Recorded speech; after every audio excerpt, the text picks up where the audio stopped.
Dos. Buenas tardes a todos los presentes, a los que nos están viendo y nos están escuchando.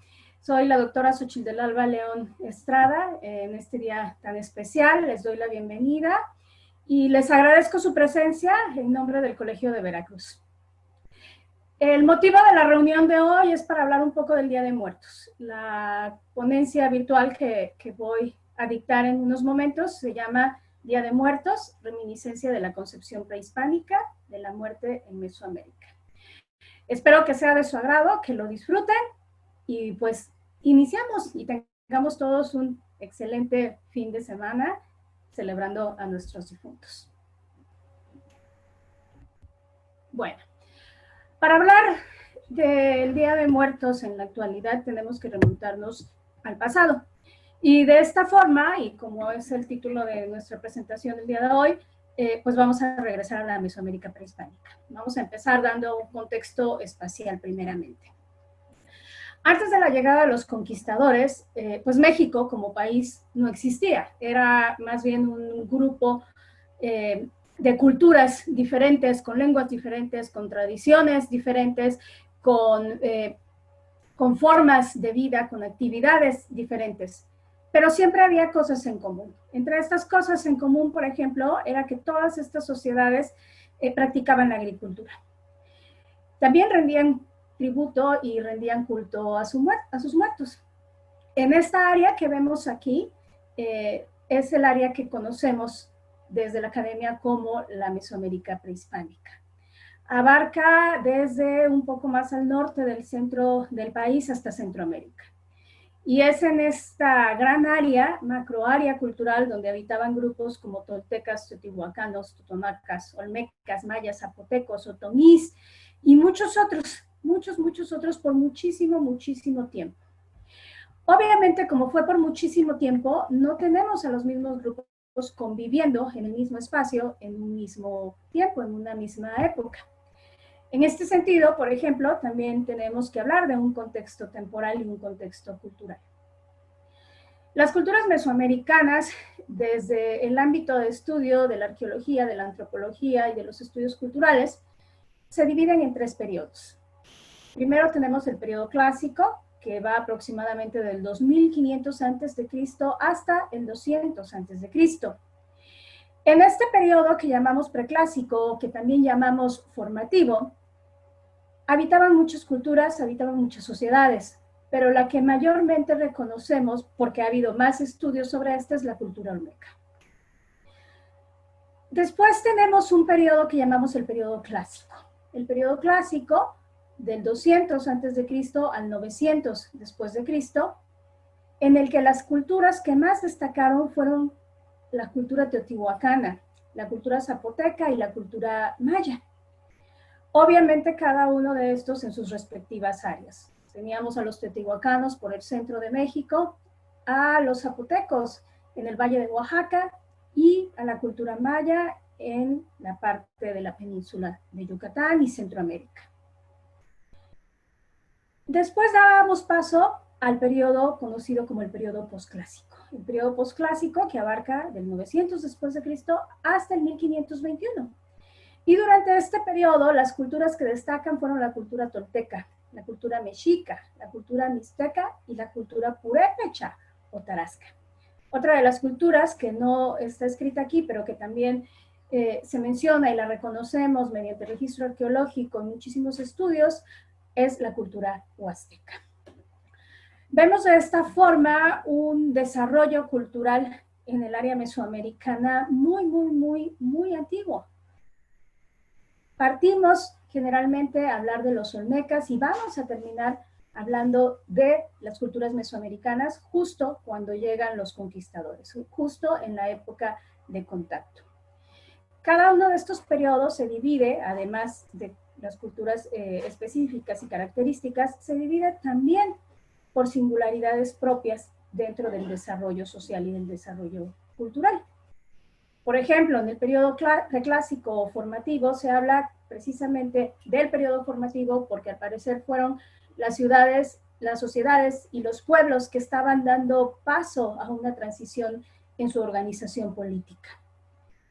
El periodo clásico se destaca por las sociedades estatales y que además eran sociedades teocráticas, por ejemplo los teotihuacanos, en donde los dioses tenían un gran poder. El gobierno era regido a través de la religión. Y el periodo posclásico, cuya organización política se basaba en el militarismo. Los mexicas fueron la sociedad prehispánica tradicionalmente reconocida por ser un imperio. Cada una de estas culturas en esos periodos diferentes pues rendían culto a sus muertos y tenían ciertas formas de enterrarlos. En los estudios arqueológicos tenemos una rama, por decirlo, que llamamos estudios mortuorios. Los estudios mortuorios son los que se encargan de investigar cómo eran estos tipos de entierros y qué es lo que podemos saber a través de estos entierros, a través de los estudios mortuorios. No es nada más la forma en la que rendían culto a sus muertos. A través de los estudios mortuorios en Mesoamérica podemos saber, por ejemplo, los roles sociales y económicos. Porque como cualquier sociedad de la actualidad, las culturas mesoamericanas también tenían una estratificación social. También hacían una diferenciación de sus muertos en la forma en que estos eran enterrados. De ahí, por ejemplo, que tengamos entierros en los cuales hay una rica y variada ofrenda y otros que son enterrados de una forma muy simple. Esto habla del valor social que tenía esta persona y cuyo valor social era reconocido entonces a la hora de enterrarlo.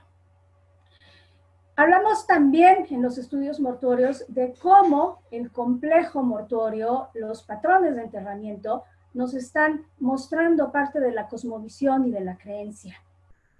Se entierra al difunto para que en algún momento pueda alcanzar el inframundo o pueda alcanzar cualquiera de los paraísos a donde va, dependiendo de su muerte, como lo vamos a ver en unos minutos más. Otra de las cosas importantes que podemos aprender a través de los estudios mortuorios, por ejemplo, son los roles de género. Y esto es muy importante porque no se enterraba siempre de la misma forma a los hombres y a las mujeres. Tenemos una diferenciación, entonces, una caracterización de los roles masculinos y los roles femeninos que podemos ver a través de la muerte. Y también la dieta. Los estudios mortuorios, que además de la ofrenda podemos también recuperar huesos, nos van a hablar estos huesos de qué es lo que comían, cómo lo comían, incluso también qué enfermedades eran las que estaban padeciendo durante la época prehispánica muchos de los antiguos pobladores del actual México. Las expresiones culturales de la muerte, como ya había mencionado, van a variar entonces en el ámbito mesoamericano. Vamos a empezar nuestro recorrido con el preclásico, que como ya dije, la cultura olmeca es la mayormente estudiada, quizás la más representativa o la que mejor conocemos precisamente porque es donde mayormente se han ocupado los académicos de su estudio. Las expresiones culturales de la muerte en el preclásico se reconocen, por ejemplo, en sitios como La Venta, en Tabasco.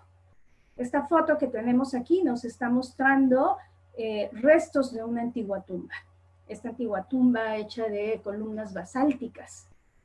Pero también tenemos algunas otras representaciones de la muerte, como por ejemplo la cabeza colosal de Cobata, que se encuentra en el centro de Santiago Tuxtla, en el parque municipal.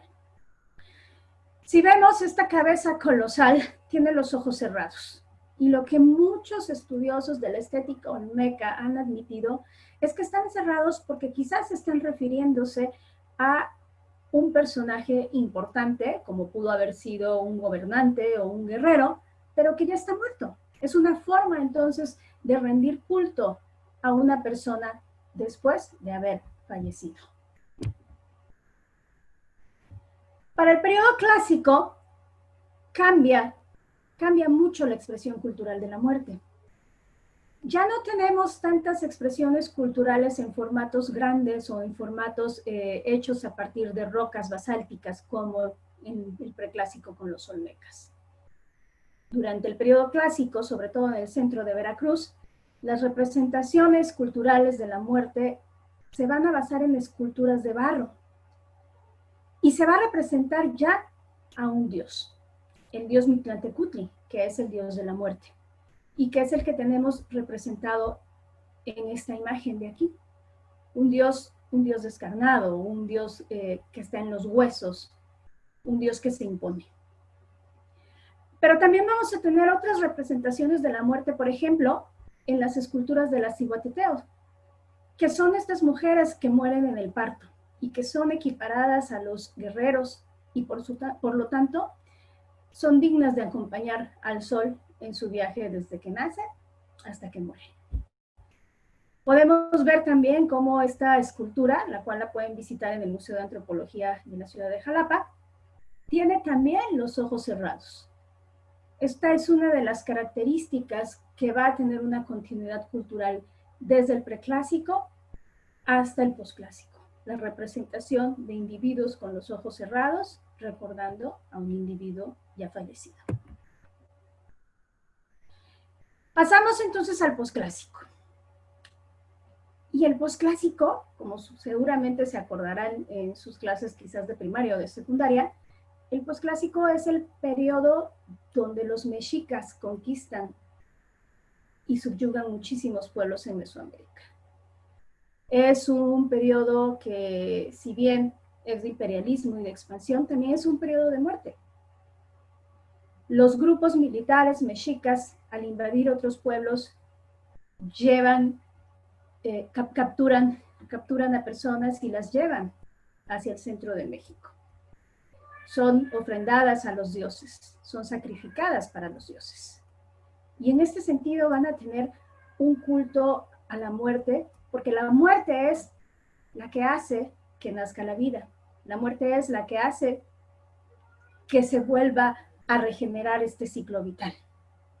Los Zompantli, que son estos espacios mortuorios, son espacios llenos de cráneos, los cuales van a representar también un culto a la muerte dentro de un contexto ritual.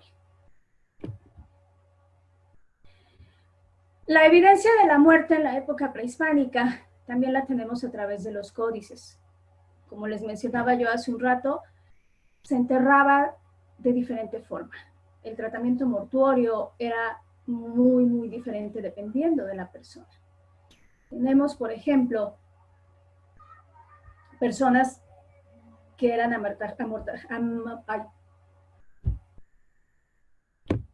disculpen, tenemos personas que eran puestas de esta forma dentro de lienzos de tela, amarradas y después colocadas sobre esteras. Tenemos también otro tipo de entierros que llamamos entierros secundarios, que son los entierros que después de haber sido depositados en la tierra, son sacados, son exhumados y son puestos en recipientes, únicamente ya con los huesos. A todos ellos se les rendía culto, a todos ellos se les ofrendaba, se les lloraba y también se les homenajeaba. Tenemos de esta forma una idea muy peculiar de la muerte. La muerte es un hecho concreto, indiscutiblemente. Todos morimos, todos nacemos, nos desarrollamos y morimos.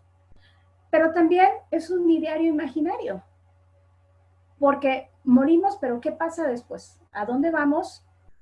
¿Cómo se quedan las personas con las que convivíamos en vida? ¿Vamos a convivir con algunas otras personas más cuando moramos? Pues quién sabe. Eso se resuelve con ideas de cosmovisión, pero también con formas de vida y de subsistencia. ¿Cómo vivíamos nuestra vida y cómo vamos a subsistir después de estar en vida en otro nivel? ¿Cómo vamos a llevar esta vida cuando hayamos muerto. De esta forma, uno de los legados principales que tenemos de nuestros ancestros mesoamericanos es la idea de lo dual, la vida en relación a la muerte. Obviamente, si uno vive, uno tiene que morir. Y cualquier persona que vive, obviamente, tuvo un tipo de vida que se va a manifestar en la muerte. Esta idea de dualidad, que también se asocia con la luna, con el sol, con lo blanco, con lo negro, con el inframundo, con el supramundo, la tenemos representada, por ejemplo, en el arte escultórico en Oaxaca, en Xoyaltepec, donde se encontró esta figurita en la cual está conviviendo un personaje aparentemente vivo con su contraparte ya muerta. También en Tlatilco, en el Estado de México, un individuo que se encuentra la mitad viva y la mitad muerte, porque es esta dualidad con la que estamos conviviendo diariamente. En el arte mexica también hay braceros, en el cual, por ejemplo, se va viendo este transcurso de la vida de un individuo desde que está vivo, cómo va envejeciendo hasta que finalmente fallece. Y en el Códice Borgia, la representación dual de lo vivo y de lo muerto por medio de los dioses que se contraponen.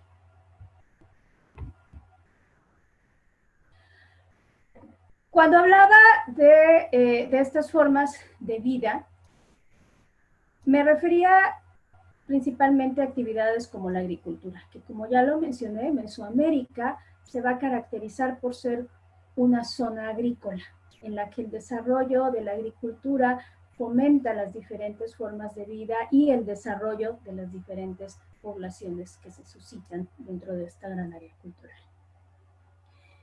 Tenemos entonces una relación muy interesante: vida, muerte, fertilidad y agricultura. En este sentido, tenemos que recordar que la tierra es la que produce el sustento al ser humano. Cuando nosotros sembramos, cuando nosotros cultivamos, obtenemos un fruto. Y de este fruto es del cual nos alimentamos, es el fruto que va a darnos energía y es el fruto con el cual nosotros vamos a poder alimentarnos y sustentar una vida. De esta forma, entonces, la tierra también genera vida. Genera vida en forma de planta, genera vida en forma de sustento. Y a su vez también es donde depositamos a los muertos. Lo que ya no está vivo dentro de este plano terrenal vuelve a la tierra y las propiedades biológicas y químicas del cuerpo en descomposición regeneran la tierra. Es una especie de abono del suelo que mediante este abono se convierte en fertilidad y los frutos agrícolas pueden crecer.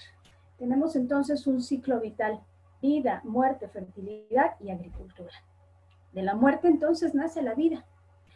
Y tenemos representaciones de esto nuevamente, por ejemplo, en el Códice Laúd, donde tenemos a un individuo que está siendo depositado dentro de un hoyo en la tierra y que posteriormente, cuando este individuo esté ya en descomposición, va a servir para regenerar el suelo y para volver a crear vida. Ya no en forma humana, pero sí en forma de frutos, en forma de alimento, en forma de subsistencia. Esta relación es una de las relaciones más dinámicas y que ha persistido hasta nuestros días. De ahí, por ejemplo, que la celebración del Día de Muertos coincida con la cosecha agrícola. En Mesoamérica hay dos épocas de cosecha. Estamos en la segunda época de cosecha del calendario gregoriano y coinciden curiosamente. Esto no es algo azaroso. Se liga también a concepciones religiosas, ligadas a prácticas de productividad, a prácticas sociales. Las estructuras económicas en Mesoamérica tenían como base la agricultura. Y como la agricultura era tan importante para la subsistencia, para la economía, para la relación con otros grupos culturales, para el mantenimiento familiar, esta relación se observa entonces en esta práctica ritual de veneración a los muertos. Es una forma de retribuir a la tierra lo que la tierra nos ha dado. De ahí entonces que tengamos todas estas tradiciones fundadas precisamente en un homenaje a nuestros muertos. Nuestros muertos son lo que nos ligan con la tierra. Y son también la base de una cosmovisión indígena que se ha nutrido también con otras ideas religiosas derivadas del catolicismo, por ejemplo, y que han dado pie a manifestaciones tan ricas como la que actualmente tenemos en prácticamente todo el territorio mexicano. En Mesoamérica, entonces, la cosmovisión era regida por los ciclos naturales. Y un ciclo natural, aparte del ciclo de la cosecha, es el ciclo de la vida. El vivir para desarrollarnos y para crecer, para morir. El ser humano, entonces, se vincula con la tierra.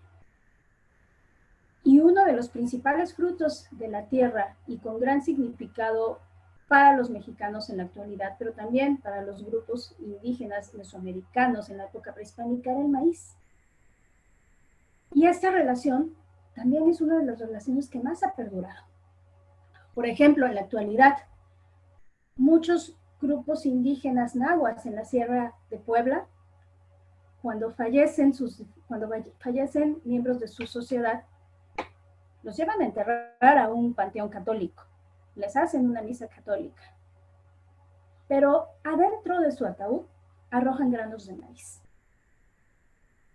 El maíz, que es la base de la dieta mesoamericana y la base de la dieta mexicana, y que es también una reminiscencia de esta relación entre vida y muerte.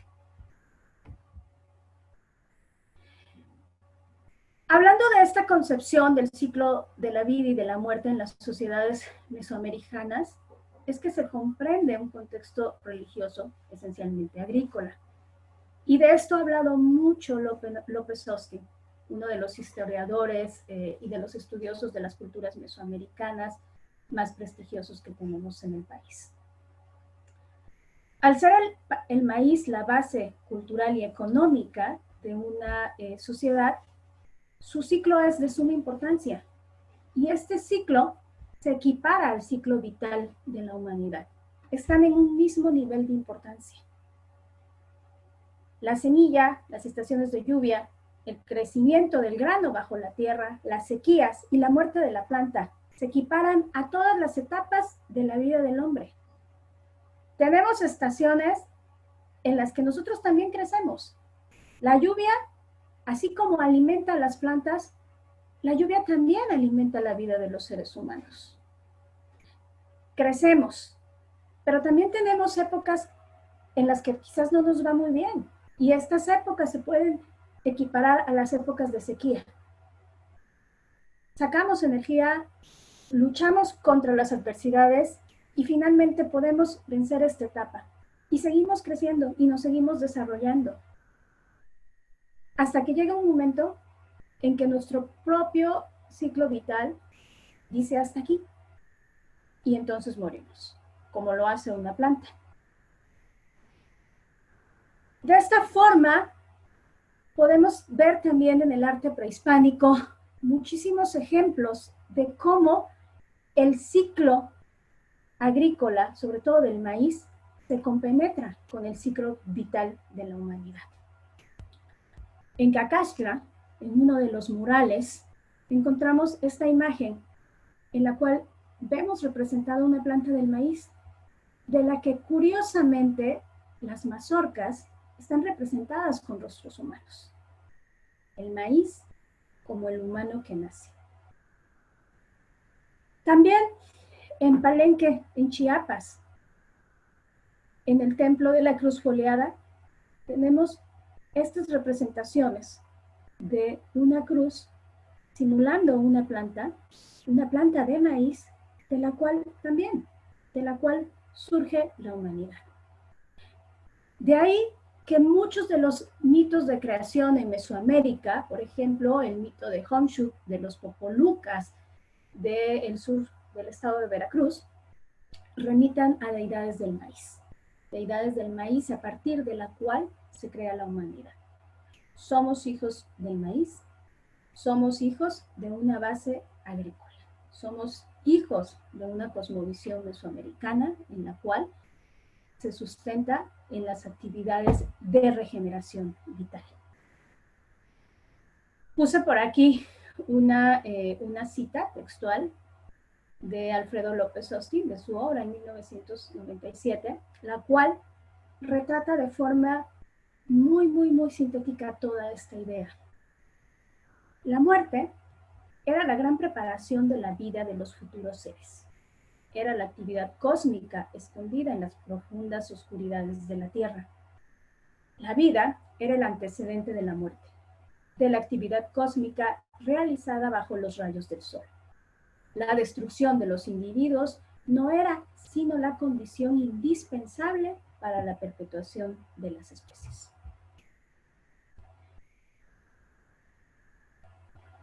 Hablando de los enterramientos en el área mesoamericana y específicamente en nuestro estado de Veracruz, tenemos muchísimos ejemplos.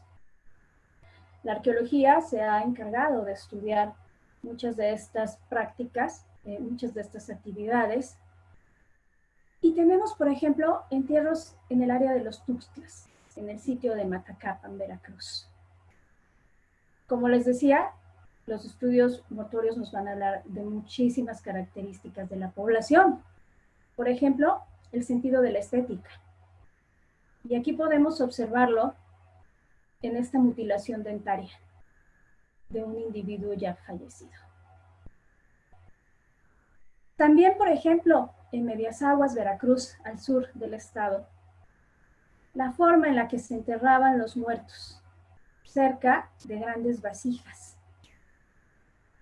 Y quizás aquí no se pueda apreciar bien si no se tiene un ojo entrenado, pero lo que estamos observando es un individuo enterrado en forma sedente. Está sentado sobre la tierra, en una forma que asemeja a la posición fetal. La misma posición en la cual el feto se acomoda en el útero. Y es una forma de reintegrarse nuevamente a la tierra, que en este caso se vincula y se asocia con el útero materno.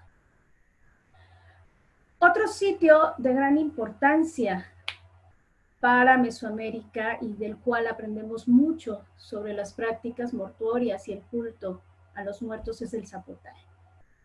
El Zapotal número 1 que encontramos en el centro del estado de Veracruz, cuyo sitio principalmente es toda una dedicación al dios de la muerte, a Mictlantecutli.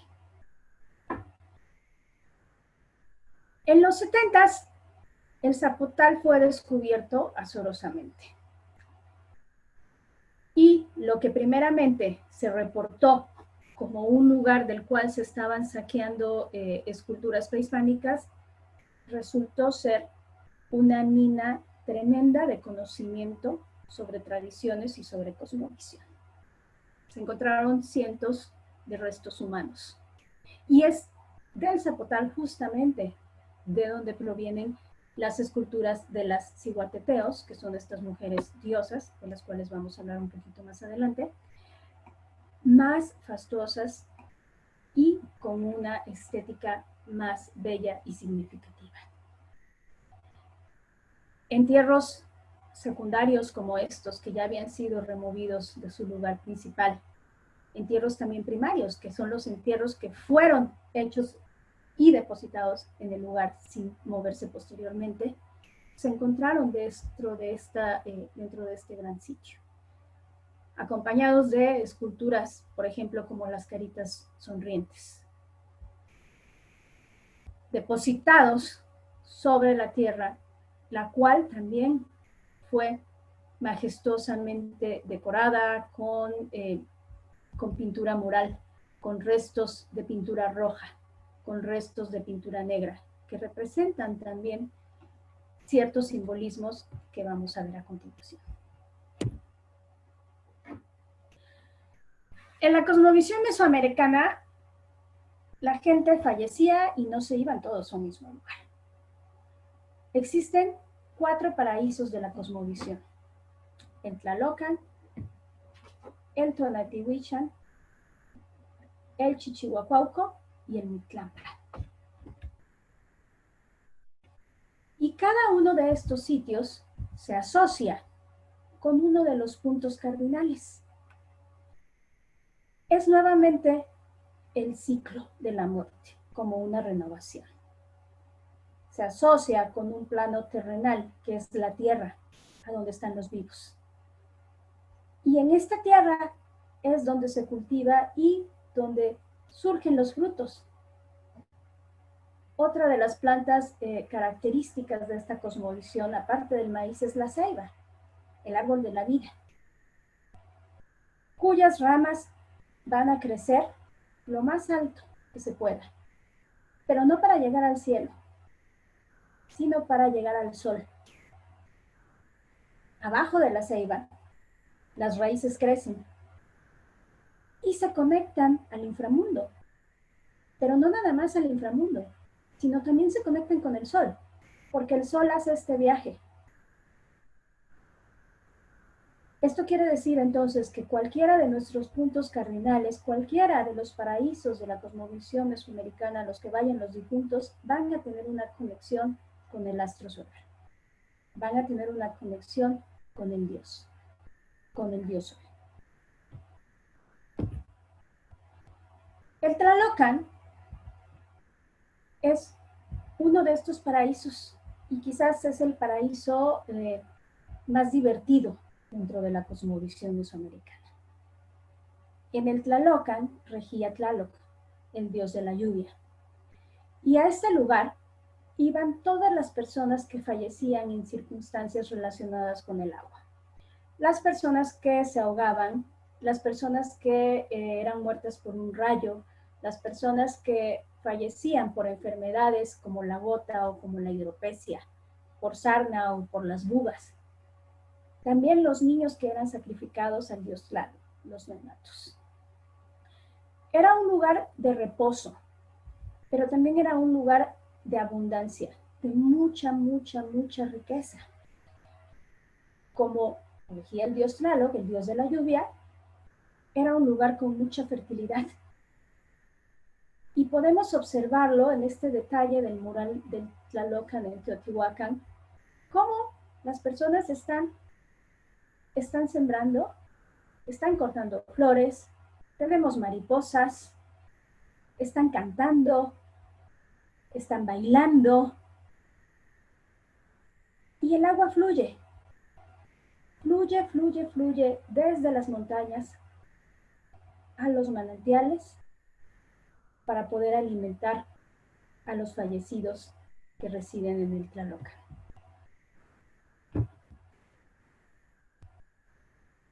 Estos son otros detalles del mural del Tlalocan en Teotihuacán y podemos ver entonces esta montaña, por ejemplo, de la cual de sus entrañas surgen los manantiales. Y todo es felicidad y todo es dicha, porque hay agua, uno de los elementos vitales que hasta la actualidad es uno de los elementos más preciados por todos los beneficios que nos da. La gente bailaba, cantaba y también hacían el juego de pelota, como podemos observarlo en esta imagen. Tenemos representaciones de dioses y representaciones de humanos que están alimentando con agua al dios Tlaloc, de cuya cabeza surgen chorros de aguas que van a alimentar nuevamente a la tierra. Tlaloc, como buen dios del agua, está también regenerando a la tierra con gotas de agua que surgen de sus manos. El Tonatiuhichan es la Casa del Sol. Y a este paraíso van los muertos en combate, los cautivos que se sacrificaban y también las mujeres que morían en parto. Era un lugar de gozo, donde se festejaba al sol y se le acompañaba con música, cantos y bailes. A este lugar, los muertos, después de 4 años, volvían al mundo, pero volvían convertidos en aves hermosas de plumas multicolores.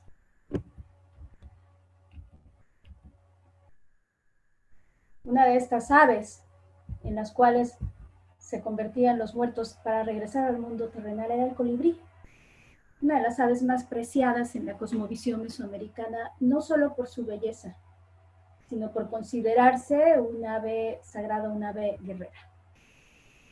El colibrí es la única ave que puede ir y venir, pasar del inframundo al mundo terrenal, ir hacia todos lados y seguir al sol, porque es la única ave que puede volar hacia arriba, hacia abajo y hacia los lados en reversa o en su vuelo normal. Esto le permitía entonces ser un ave omnipresente y pasar estas barreras sin ninguna dificultad. Como era la Casa del Sol, es a donde iban entonces aquellas personas que eran sacrificadas, que se les sacaba el corazón y se le ofrecía al dios Sol. Era también a donde iban todos los guerreros que morían en combate, porque se consideraba un mérito digno de cualquier persona que hubiera peleado. Por eso mismo, también las mujeres que morían en parto iban a este lugar. Aunque no eran guerreras, aunque no iban a la guerra, se consideraban en el mismo estatus y nivel que los guerreros muertos en combate, porque ellas estaban en una lucha. El parir era una lucha en la cual ellas daban vida, pero también su vida estaba en riesgo. Cuando morían, no se consideraba entonces quizás una lucha perdida, sino una lucha que tenía que ser homenajeada. Y de esta forma se ganaban un lugar, al igual que los guerreros, para acompañar al sol en su viaje.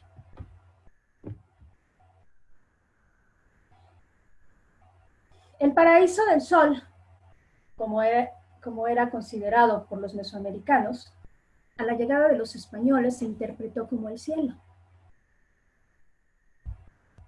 Y era este lugar que parte del oriente iba hasta el poniente. De esta forma, entonces, los guerreros y las mujeres muertas en parto son los encargados de acompañar al sol en su viaje. Desde que nace, recorre y muere.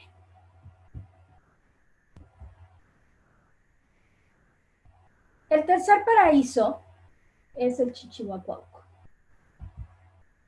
Y el Chichihuacuauco era un lugar que estaba representado por un árbol cuyos frutos eran senos maternos.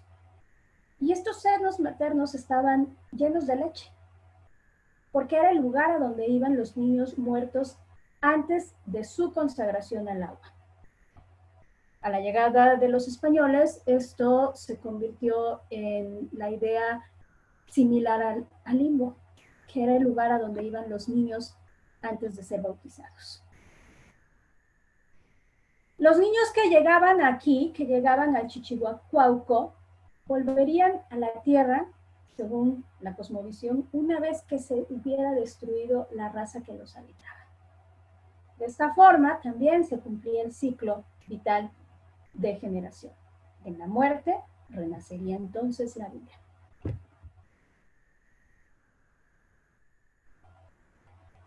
El último paraíso es el Mictlán.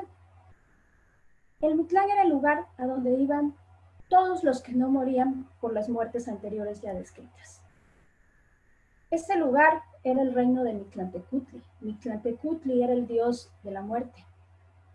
y estaba acompañado ahí de Mictecacihuatl, la señora de la muerte. Era donde habitaba la pareja de la muerte. Era un sitio muy oscuro, sin ventanas, y ya no se podía salir de ahí. Te quedabas ahí por la eternidad, acompañando a Mictlantecutli. Esta imagen que vemos aquí es la imagen que tenemos, la escultura que tenemos en el Zapotal número 1, en el centro de Veracruz. Es una escultura de barro crudo y por lo tanto no puede ser extraída del sitio donde se encontró. Es decir, de la misma tierra se empezó a fabricar esta escultura y no puede ser extraída, no puede ser sacada. Si ustedes tienen la oportunidad de ir a este lugar, por favor váyanlo, realmente es impresionante. En el Museo de Sitio del Zapotal, Mictlantecutli se encuentra todavía presente. Y sobre la escultura se construyó una estructura que lo protege. Podemos acceder a este lugar y podemos entonces ver la magnificencia de la representación de la muerte, la cual simula que va a pararse de sus aposentos, quizás para recibir a los nuevos visitantes que ya se van a quedar con él. Y está ofrendada también por caritas sonrientes, por entierros. Hay restos todavía de pintura mural. Pero regresando a la cosmovisión, el camino para llegar al Mictlán era un camino muy tortuoso, era muy difícil. Para llegar al Mictlán, las almas debían transitar por diferentes lugares durante 4 años.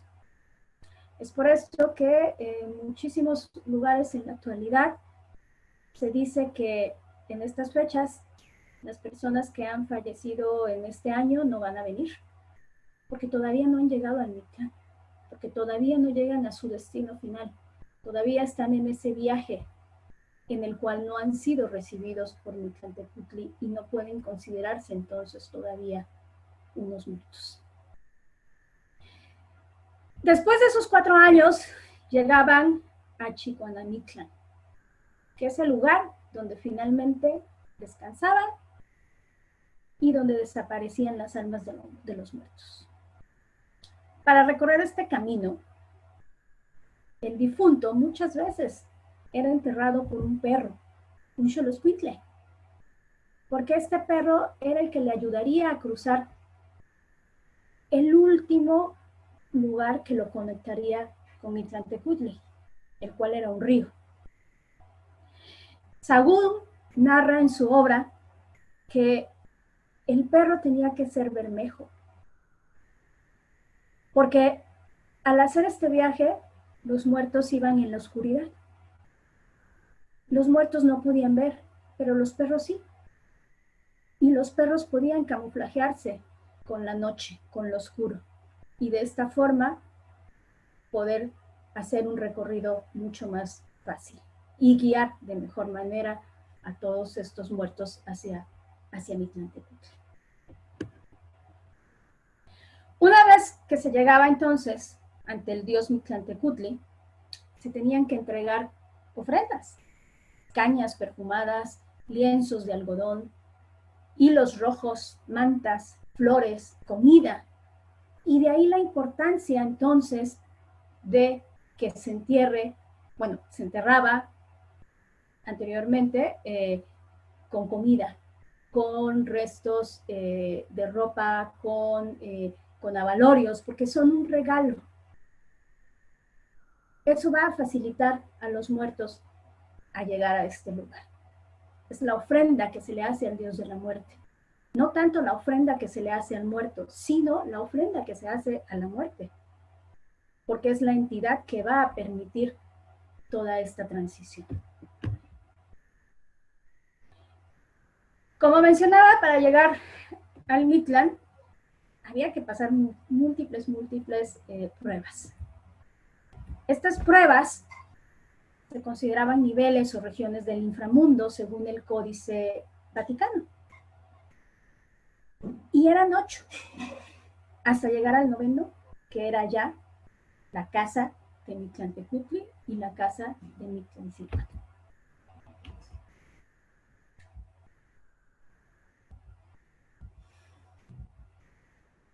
Tenemos entonces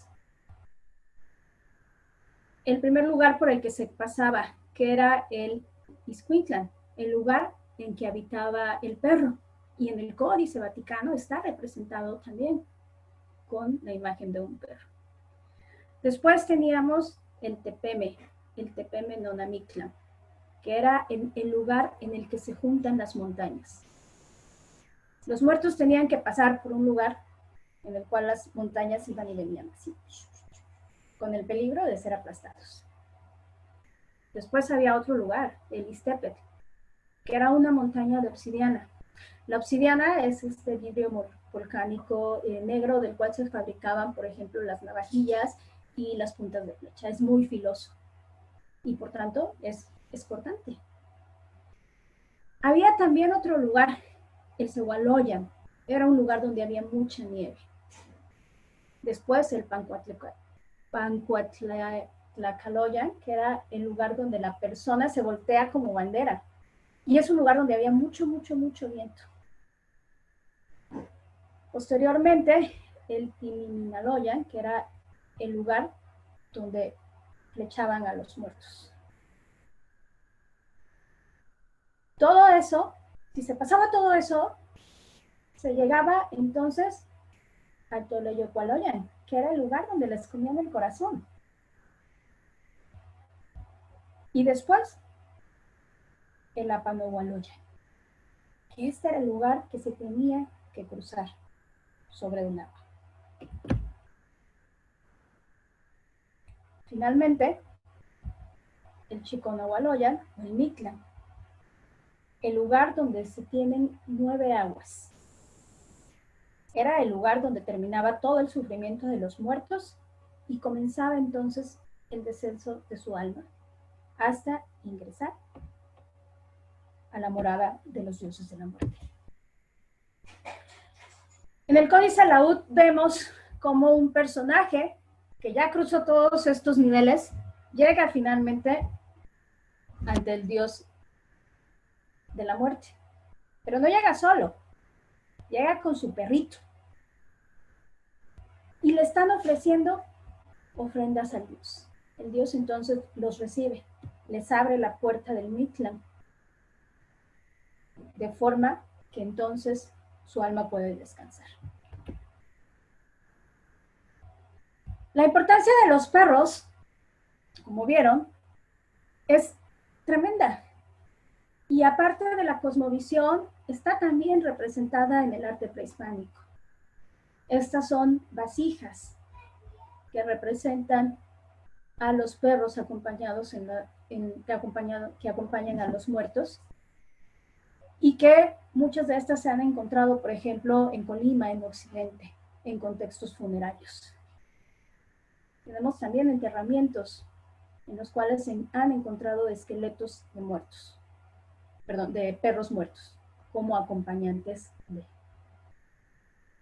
Y uno de los cánidos más famosos de nuestro país, los xoloscuincles, los cuales son perros bermejos, los cuales son perros sin pelo, y los cuales fueron muy apreciados en la época prehispánica por este acompañamiento que daban a los difuntos.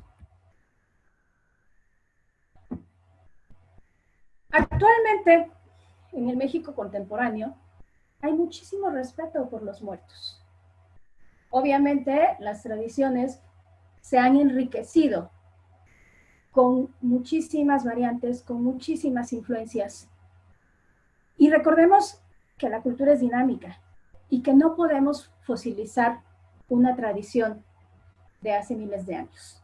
Somos el producto de mestizaje y los altares que ponemos en la actualidad no son altares 100% prehispánicos.